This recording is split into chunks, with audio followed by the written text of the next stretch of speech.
पुंडलीकवरदा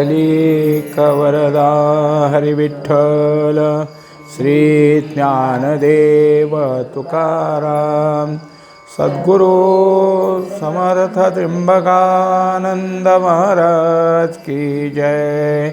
माऊली ज्ञानेश्वर महाराज की जय।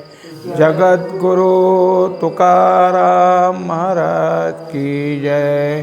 श्री गुरुदेव दत्त। अंतःकरणामध्ये तमगुणाची वाढ असली म्हणजे त्या ठिकाणी घट्ट असं अज्ञान असतं। त्या अज्ञानामध्ये कोणत्या प्रकारचा विचार व्यवस्थित नसतो, असा चाललेला विषय आपला। त्याच्या काही स्पष्टीकरणाच्या ओव्या आपण अगोदर पाहिल्या। वाटा जाता ओघे कल्हाताही डोळा लागे, अमृतही परी नेघे जरी नीद आली। काल पाहत होतो आपण की या तमगुण्याला निद्रा ही आवडीची आहे। त्यातली एक ओवी की जसा तो रस्त्याने चालत असताना काही कारणाने कलंडला तर तिथंच झोपतो। तो काय आहे उठतो किंवा आता चालताना आपल्याला काही झालंय काय काही नाही, इतकी त्याला झोप आहे। आणि त्या झोपीच्या भरीमध्ये कोणी त्याला म्हणलं की उठ, अमृत आणले आम्ही तुला प्यायला, घे। मला नको म्हणतो, मला झोपू द्या। म्हणजे त्याला अमृतापेक्षा सुद्धा झोपच जास्त प्रिय आहे। तेवीच आक्रोश बळे व्यापारे कोणे एके वेळे, निघाले तरी आंधळे रोषे जैसे। आता जर काही कोणी काम सांगितलंच तर मग काय आहे, त्याला ते पटत नाही। मोठमोठ्यानं आरडणार, ओरडणार, पाय आपटणार, जे काही काम करायचं आहे ते आदळ आपटीने करणार। आणि त्याच्या ठिकाणी ते काम करत असताना इतका राग आलेला असतो की रागानं तो आंधळा होतो। ते काम कसं करावं, किती चांगलं होईल ह्याचा तर विचार त्याच्याकडं नाहीच। पण मला हे काम का सांगितलं, असाच त्याला राग असतो। चालू असलेली ही ओवी आपण 189वी ओवी, इथून आता याच्या अगोदर काल झालं होतं, इथून पुढे आपण पाहत आहोत।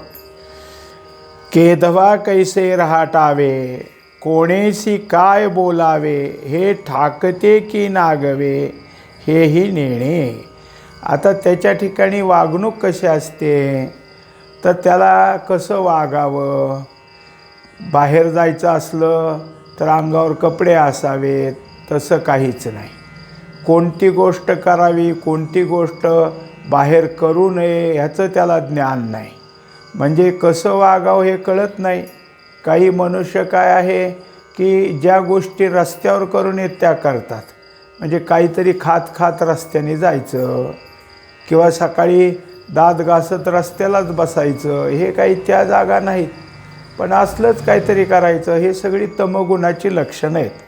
आणि जर कोणाला काही बोलायचीच वेळ आली तर पुढचा माणूस कोण आहे, कसा आहे, त्याला कसं बोलावं याचं तर ज्ञान त्याच्या ठिकाणी नाहीच। मग तो जो कोणी आहे सज्जन मनुष्य आहे किंवा जरा बऱ्यापैकी त्याची संपत्ती स्थिती चांगली, म्हणून मग त्याला त्याच्या प्रकारचा जो काही असेल तो आहो जाहो करून बोलावं हे त्याच्याजवळ नाहीच। कोणी कसंही असो, कोणालाही आरोतुरं बोलणार, बोलण्याच्या पाठीमागे काहीतरी अर्वाच्य शब्द लावणार, हे सगळं त्याच्या ठिकाणी काय तमगुणाने झाल्यामुळं वागणं धड नाही, बोलणं धड नाही, हे सगळं जे काही आहे त्याचं विचित्रताच आहे। वणवा मिया आघवा पाखेची पुसोनी घ्यावा, पतंगो हा हवा घाली जेवी। आता आणखीन किती किती उदाहरणं द्यावीत। हे एक उदाहरण आलं की वणवा पेटतो हा कधी पेटतो, कुठंतरी अरण्यात मोठमोठी झाडं किंवा आणखीन गवत वाढलेलं असतं तिथं वणवा पेटतो। वणवा पेटला म्हणजे लवकर विझत नाही, केवढा तरी काय आहे की त्याची लांबपर्यंत उष्णता धग झालेत असते.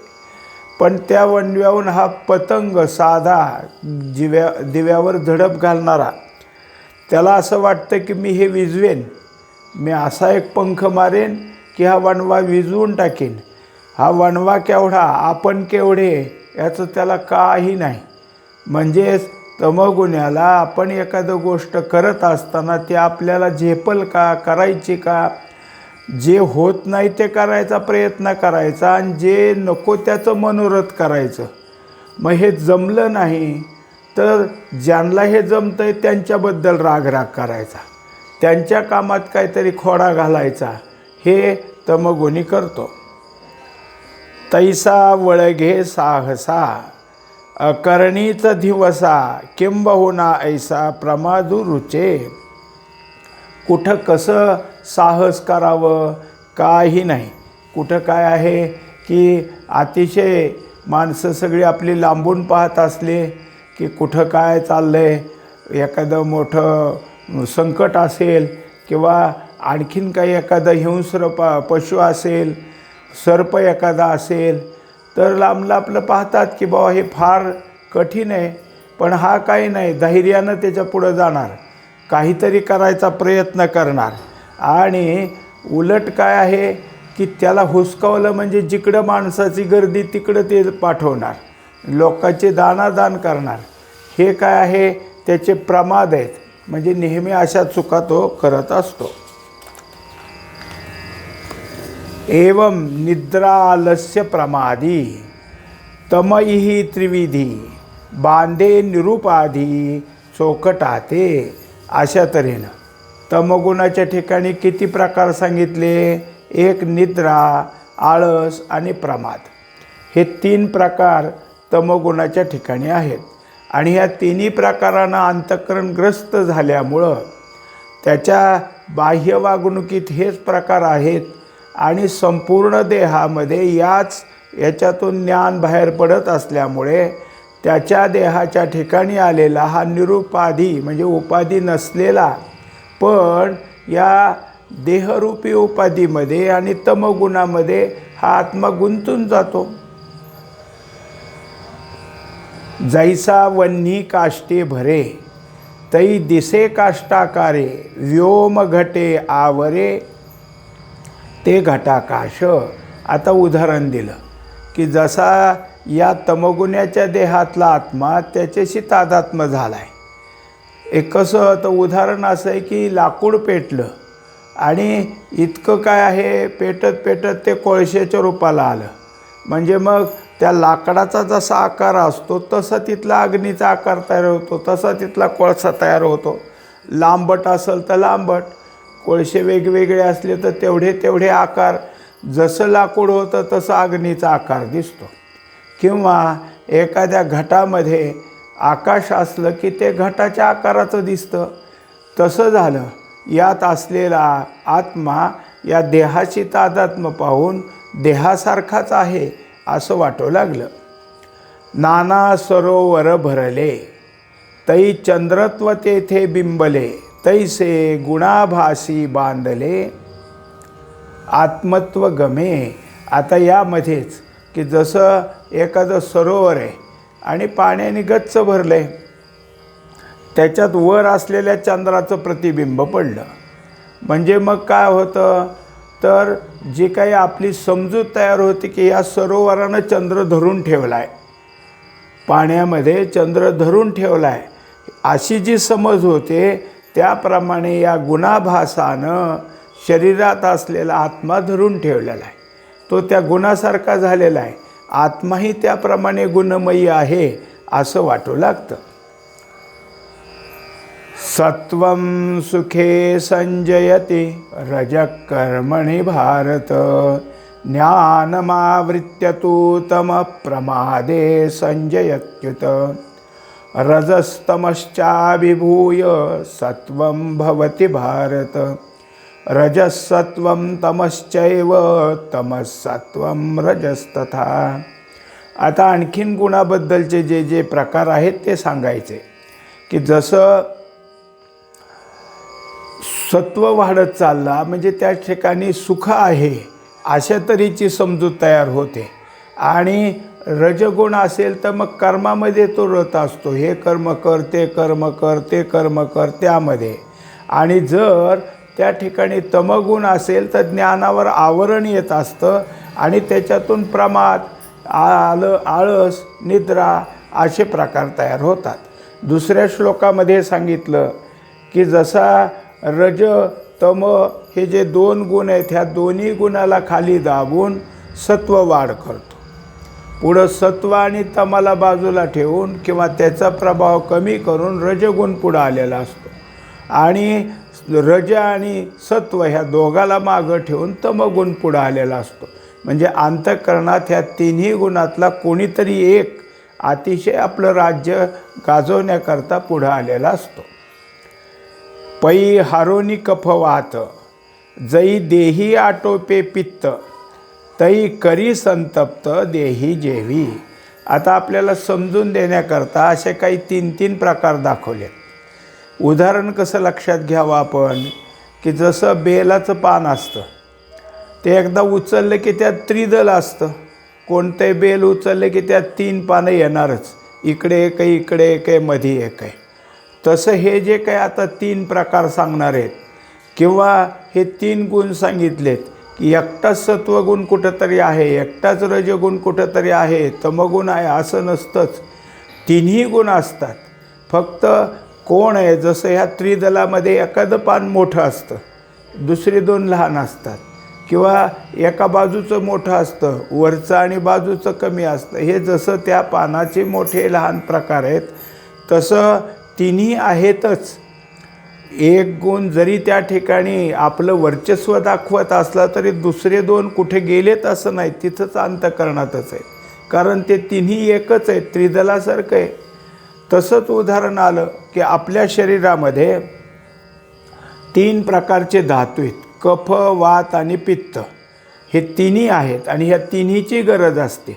मनुष्याच्या ठिकाणी झोप लागण्याकरता, त्याला विश्रांती मिळण्याकरता कफ असावं लागतो, त्याचं अन्नपचन होण्याकरता पित्त असावं लागतं आणि सर्व शरीराच्या व्यवस्थित हालचाली होण्याकरता वात असावं लागतं. ह्यांचा प्रकोप झाला म्हणजे कुठला तरी एखादा धातू वाढला तर आपल्याला त्या प्रकारचा आजार होतो. आता त्यांनी तेच दाखवले की जर कफ आणि वात हे तुमचे आधी कमी झाले आणि पित्ताने जोर केला, मग पित्ताने जोर केला की पित्त प्रकोप झाला. मग कफ आणि पित्त हे वात तिथं नव्हता असं नाही, होता, पण त्यांची सामान्यता होती. पित्त प्रकोप झाला की मनुष्याला पित्ताचा त्रास होतो. तई करी संतप्त देही जेवी. मग जे जे काय असेल, पित्तातला ताप येईल, पित्तातला खोकला येईल, पोटामध्ये काही त्रास होईल, जळजळ होईल, उलटी होईल, डोकं दुखल, हे सगळे काय आहे पित्तातली लक्षणं त्या ठिकाणी उभा राहतील. आता तिथं कफ आणि वात हे निघून गेले असं नाही, होतेच, पण ते शांत होते. का वरिष आतप जैसे, जिनोनी शीतची दिसे, तेव्हा होय हिवे ऐसे आकाश हे. आता आपल्या ठिकाणी एका वर्षामध्ये उन्हाळा, पावसाळा आणि हिवाळा असे 3 ऋतू असतात. मग जेव्हा ज्या ऋतूचा कालावधी असतो तेव्हा दुसरे 2 ऋतू कमी होतात, बाजूला सरकतात. उदाहरणार्थ उन्हाळा बाजूला सरकतो आणि पावसाळा बाजूला सरकतो, हिवाळा पुढे येतो. आणि हिवाळा एकदा आलं की सगळं थंडी सुटायला लागते, संपूर्ण देह थंड होऊन जातो, आकाशात सगळीकडं थंड आहे असं वाटायला लागतं. नाना स्वप्न जागृती, लोपोनिये सुषुप्ती, तै क्षणू एक चित्तवृत्ती, तेची होय. आता जसं वर कफवाताचं दिलं, त्याच्यानंतर आपल्याला 3 प्रकार इथं दिले ऋतूचे, तसं आताही सांगतात की स्वप्न, जागृती आणि सुषुप्ती हे सगळं मनुष्याजवळ असतंच. कोणालाच असं नाही की मला स्वप्नच पडत नाही असं कोणी नाही म्हणत, पडतच असतं. ज्याला त्याला जागृती असतेच, झोपही असतेच, पण कोणती एखादी अवस्था असते त्यावेळेस दुसऱ्या दोन अवस्था त्या ठिकाणी पुढं नसतात. मग जे काही ज्यावेळेस अवस्था यावत काले सत्यवत भाती, म्हणजे जी अवस्था ज्यावेळेस असेल तेव्हा ते सत्य वाटत असते. इथं त्यांनी दाखवून दिलं की स्वप्न आणि जागृती जेव्हा बाजूला सरकल्यात तेव्हा सुषुप्ती येते. आता हे सगळं परमात्म्याने तुमच्या आमच्या पुढं ठेवलं आहे. एरवी आपल्याला जर समजा परमात्म्याचं नामस्मरण करायचं असलं आणि आपण नामस्मरणाला बसलो तर हे जे काही जागृती आणि आपल्या देहाचा आठव, बाहेरच्या संसाराचा आठव जर बाजूला सारायचा असला सरत नाही लवकर, तेच परत आठवतं. स्वप्नासारखं मनोराज्यच त्या ठिकाणी आठवतं किंवा झोपेसारखी डुकली यायला बघते. पण परमात्म्याला जे काही करायचं आहे, ईश्वराला जे करायचं ते सहज आहे. आता आपल्याला झोप घालवायची असली तर जागृती आणि स्वप्नाचा व्यतिरेक ईश्वरच करतो. तिथं आपल्याला ध्यानधारणेसारखं 8 तास करावं लागतो. काय जागृती बाजूला सारा, स्वप्न बाजूला सारा, मग झोप आणा, आपोआप येते. तुम्ही काही करत असाल तर त्या हातातलं गळून पडेल आणि झोपी जाल. मग त्या प्रकारे स्वप्न आणि जागृती बाजूला सरकली की त्या ठिकाणी झोप येते. आणि जेव्हा झोप येते तेव्हा संपूर्ण चित्तवृत्ती त्या ठिकाणी काय आहे, मूढ अवस्थेला गेलेली असते. त्या चित्तवृत्तीच्या ठिकाणी काही समजत नाही. मग जुनंही काही आठवत नाही, नवीनही काही करावं असं त्या चित्ताच्या ठिकाणी नसतं. बुद्धी म्हणा, मन म्हणा, चित्त म्हणा, मी करणारा अहम म्हणा, सगळंच त्यावेळेस शांत झालेलं आहे. तैसी रजतमे हारवी, जै सत्व माजू मिरवी, तै जीवा करवी म्हणवी सुखिया नामी. आता त्या एवढी सगळी उदाहरणं दिल्यानंतर जे महत्त्वाचा विषय आहे ते सांगितला की रज आणि तम हे दोन्ही काय आहेत, शांत झालेत. काय आहे की तिथं सत्वाचा वाढ झाली, सत्व त्या ठिकाणी प्राबल्यानं पुढं आलं आणि मग रजतम थांबले. अशा वेळेस काय होतं, सत्वगुण आणि सत्वगुणाचे जे काही लक्षण असेल ते येतं. मग मनुष्याच्या ठिकाणी त्याच्या जीवाला असं वाटत असतं की मी सुखी. मग सुखी म्हणजे काय, त्याला काय आत्मसुख झालं किंवा आत्मज्ञान झालं असं काही नाही. पण आहे ह्या स्थितीत तो स्वतःला सुखी मानतो. त्याने काय आहे की माझा संसार कसा का असेना पण तो मला बरा आहे, खाऊन पिऊन मी सुखी असं तो म्हणत असतो. मला पाहिजे तेवढे विषय मला मिळतात, म्हणजे जेवढं त्याला मिळत असतं तेवढ्यात तो संतुष्ट असतो. हे सत्वगुणाचं लक्षण आहे. सत्वगुणात अंतःकरण संतोषाकडं जातं आणि त्यामुळं सुख असतं. मग मी सुखी हा त्या सत्वगुणाचा प्रभाव आहे. तो सुखी स्वतःला ठरवत असतो आणि त्यामुळं त्या सत्वगुणी मनुष्याला कशाचीच हाव नसते. घरामध्ये एखादी महिला असली आणि नवरा तिला म्हणला की आता मी काय आणू तुला, आमका सण आला तर ती काही आणू नका, मला सगळे, काही गरज नाही.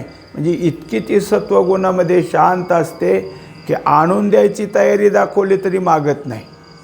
हे काय झालं, सत्वगुणाचं लक्षण आहे. सत्वगुण सुखी कशासाठी सुखी, तर जे असेल त्यामध्ये संतुष्टता आहे. तैसेची सत्व रज लोपोनी तमाचे भोज, वळघे तै सहज प्रमादी होय. आता त्याप्रमाणे सत्वगुण आणि रजगुण थांबला आणि कोणाचं वर्चस्व झालं, कोणी डोकं जास्त वर काढलं तर तमगुणानं. अर्थात आता आपल्यालाही कळालं पाहिजे की 2 गुण दुसरे सांगतात म्हणलं की तिसरा कोण येतो. जसं आता सत्व आणि रज थांबतंय म्हणलं की तम पुढे येणार आणि तम आला की अंतःकरणात जे काही समजत होतं ते समजणं त्यावर आवरण आल्यामुळं नकळण्यात जातं. काही असो, म्हणजे रोजचं जरी मनुष्य असला आणि रोज त्याच्याशी बोलत असलं तर बोलता बोलता आपण काय बोलतो होतं विसरतो. इतकं त्याशी तो बाहेरून आला, जवळ बसला तरी याचं नाव काय बरं असं म्हणायची वेळ येते. म्हणजे त्यावेळेस ती इतकी मूढता तयार होते की आपल्या स्मरणात असलेल्या गोष्टी विस्मरणात जातात आणि त्यानंतर अंतःकरण, इंद्रिये हे अर्थहीन बोलायला लागतात. आपण समजा बसलो आहे 4-2 जणं आणि मग निघालं म्हणजे मग कुठल्या काहीतरी दिल्लीतलं काढ, कुठं मग देशाचं काढ, अमेरिकेत काय झालं, इंग्लंड, करायचं आहे काय आपल्याला इथं, काय त्याचं, पण हे अर्थहीन बोलणं, त्याचा कशाशी आपला संबंध नाही असलं काहीतरी बोलणं काढणार आणि त्यावर नुसतं नाही वादंग घालणार. हे काय आहे, तमगुणानं प्रमाद आहे. म्हणजे तो गप्पही बसत नाही, पण जे बोलतो जे करतो ते तिसरंच काहीतरी असतं, त्याच्या लागी किंवा त्याच्या संबंधाचं असेलच असं नाही. हे सगळं काय आहे, तमगुणाचं लक्षण आहे. तयाची गा परिपाठी सत्वतमाते पोटी घालोनी जेव्हा उठी रजोगुण. आता त्याच्यानंतर ज्या वेळेस सत्वगुण आणि तमगुण मागं सरकतो तेव्हा रजगुणाची त्या ठिकाणी वाढ होते. आता काय आहे, दोन पाहिले. एक सत्वगुण होता, तो स्वतःला शांत समजणार आहे, त्यामुळं आपल्या अंतःकरणातही तो स्वतःला स्थिर ठरवतो, असेल त्यात समाधानी असतो. तमगुणी काय करतो, काहीतरीच वेगळं करतो आणि प्रमाद करतो. आता जर काही पाहत असेल तर रजगुण आहे, मग रजगुण हे स्वतःचं काय असेल ते लक्षण बाहेर काढतो. तेव्हा कर्मावाचोनी काही आन सौंदर्याचे नाही, ऐसे मानी देही देह राजू. मग त्याच्या ठिकाणी चंचलता आहे, हे करू का ते करू, ते करू का. कितीतरी माणसं अशी असतात की 10 कामं हातात घेतात, एक अर्ध ठेवायचं की दुसरं, ते अर्ध ठेवायचं की तिसरं, काहीतरी कोणतंच एक पुरं करायचं नाही, सतत काहीतरी अर्धवट करायचं. हे काय आहे, हे रजगुणाचं लक्षण आहे. त्याला आता वाटत असतं की चालू कामापेक्षा ते पलीकडचं काम चांगलं, मग ते करायला जाईल, पुन्हा ते अर्धवट सोडेल, दुसरं काहीतरी. असं करत कोणतंच काम नीट व्हायचं नाही. पण हे करू का ते करू, ह्याचा अर्थ त्या कर्मापासून मला काय लाभ आहे, लोभ प्रवृत्ती त्याच्या ठिकाणी, आणि ती प्रवृत्ती रजगुणाच्या ठिकाणी असल्यामुळं कर्माचाच कर्म हे नुसतं नाही तर जे मी करतो ते सुंदर आहे अशा तऱ्हेचं त्याला वाटत असतं. त्रिगुणवृद्धी निरूपण 30 श्लोकी सांगितले जाण. आता सत्वादी वृद्धी लक्षण सादर परिसा. आत्तापर्यंत आपण 3 गुण, त्यांची प्रत्येक गुणाची वाढ कशी होते. जेव्हा एका गुणाची वाढ होते तेव्हा दुसरे 2 गुण काय करतात, तिथं कमी शक्तीनं तिथंच असतात, आणि जे काही गुण त्या ठिकाणी असतो तो आपलं कार्य करतो. जसं एखादे साधू महात्मेत आणि गृहस्थ आश्रमीत, पण जेव्हा त्यांच्यापुढं काही ना काहीतरी परमार्थाची चर्चा असते तेव्हा ते ज्ञानाचं, परमार्थातल्या एखाद्या शास्त्राचंच बोलत असतात. आणि जेव्हा त्यांना घरातलं काही करायचं असतं तेव्हा घरातलं प्रपंचाचं काम करतात. मग जेव्हा प्रपंचाचं करतात तेव्हा प्रवृत्ती असते, रजगुण असतो. आणि जेव्हा परमार्थाचं सगळं काही चालतं, यथार्थतेनं बोलत असतात, तेव्हा सत्वगुणानं चालतं. म्हणजे तिथं रजगुणही होता, ते जेव्हा पाहिजे तेव्हा त्याचं काम घेतलं, जेव्हा सत्वगुण पाहिजे तेव्हा घेतलं. तसं 3 गुणाची कोण्या वेळेला वृद्धी होते, वाढ कधी होते, त्याचं कसं लक्षण आहे, हे आता आपण या श्लोकामध्ये पाहिलं. सर्वद्वारेषु देहेऽस्मिन् प्रकाश उपजायते, ज्ञानं तदा विद्यावृद्धं सत्वमित्युत. आता जे काही आहे आपल्या ठिकाणी कसं आहे, ज्ञानेंद्रिये 5 आणि कर्मेंद्रियाचं. तर विशेषतः ज्ञानेंद्रिये काय आहेत, तर ज्ञान बाहेर टाकण्याची दार आहे. मग या सगळ्यातून डोळे असू द्या, कानाचं काम असू द्या, जिभेचं असू द्या, नाकाचं असू द्या, प्रत्येक इंद्रिय आपल्याद्वारा ज्ञान बाहेर काढत असताना विवेकानंच काढेल. डोळे काय पाहावं काय पाहू नये याचा विचार करतील, कान काय ऐकावं काय ऐकू नये याचा विचार करतील. वास घेत असताना एखादं सुगंधी जरी असलं तरी त्याच्यापासून काय त्रास होतो ह्याचा विचार करून ते टाळण्याचा प्रयत्न होईल. खाण्याबद्दलही विचार होईल. म्हणजे हे प्रत्येक जे काही इंद्रिय त्यांच्या ठिकाणी द्वंद्व आहे. पण कोणतं स्वीकारावं आणि कोणतं बाजूला काढावं हे सत्वगुणाच्या ठिकाणी आहे. सत्वगुणी प्रत्येक इंद्रियद्वारा किंवा अंतःकरणद्वारा ज्ञानरूपी प्रकाश बाहेर काढत असतो आणि ज्ञानरूपी प्रकाशामुळं त्याच्या ठिकाणी जे काही होत असेल ते विद्येसारखं आहे. विद्या का तर विद्या म्हणजे समजणे. समजण्याच्या ठिकाणी त्याच्याजवळ हे सगळे भाव आहेत. लोभ प्रवृत्तिरारंभ कर्मणा अशम स्पृहा रजसेतानि जायन्ते विवृद्धे भरतर्षभ. आता दाखवलं की रजोगुण जर त्या ठिकाणी अंतःकरणात असेल तर लोभाची काय कार्य आहे त्याची प्रवृत्ती होते, त्याप्रमाणे कर्म होतं. आणि रजोगुणात मनुष्य जसं आता मागच्या ह्याच्यात दाखवलं सत्वगुणाचा स्वभाव करता करता त्याला जर मरण आलं तर त्याप्रमाणे त्याला जन्म मिळतो. रजोगुणाचा व्यवहार करताना रजोगुणी मनुष्याला मरण आलं तर त्याला त्या रजोगुणाच्या पद्धतीनं काय जन्म मिळतो. अप्रकाशो प्रवृत्तिश्च प्रमादो मोह एवच तमस्येतानि जायन्ते विवृद्धे कुरुनंदन. आता जिथं तमगुण आहे तिथं अप्रकाश म्हणजे ज्ञान असून सुद्धा अज्ञानात झालेले मूढता त्या ठिकाणी तयार झाली. त्यामुळं जे काय होत असेल ते चुकीचंच प्रमाद त्या ठिकाणी आहे, मोह वाढलेला आहे. आणि तो जन्माला जात असेल तर असंच काहीतरी हीन जन्मामध्ये किडा मुंगी असल्या तिकडे जन्माला जाईल.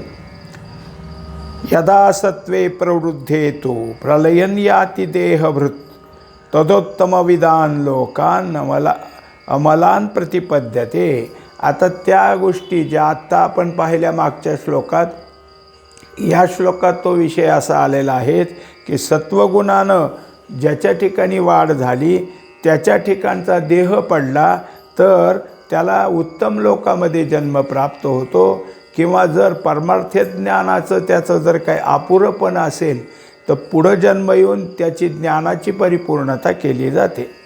रजसी प्रलयन गत्वा कर्मसंगीषु जायते तथा प्रलीनतमसी मूढ योनिषु जायते. आता जर रजोगुणाची वाढ असून तिथं जर त्याचा देह पडला तर त्या कर्म जिथं त्याचे मनातले आहेत ते कर्म करण्याकरता जन्म जातो. आणि तमगुणाच्या ठिकाणी जर त्याचा देह पडला तर मूढ योनीकडं तो जन्माला जातो. आता या एकंदरीत आत्ता आपण 5 श्लोक पाहिले आणि या 5 श्लोकांप्रमाणे कोणत्या कोणत्या गुणाची कशा कशा प्रकारची लक्षणं आहेत याच्या अगोदर तर पाहिले तेच आपण. पण आणखीन विस्तारानं याच्या पुढं देऊन हा जो काही नंतरचे असलेले 2 श्लोकामध्ये त्या गुणानं त्याला जर काय झालं देह पडला मरण आलं तर मग काय होईल ते पण वृत्तांत आता पुढच्या ह्याच्यामध्ये देणार आहेत. पुंडलिक वरदारी विठ्ठल श्री ज्ञानदेव तुकाराम सद्गुरु समर्थ त्र्यंबकानंद महाराज की जय. माऊली ज्ञानेश्वर महाराज की जय. जगद्गुरु तुकाराम महाराज की जय. श्री गुरुदेव दत्त.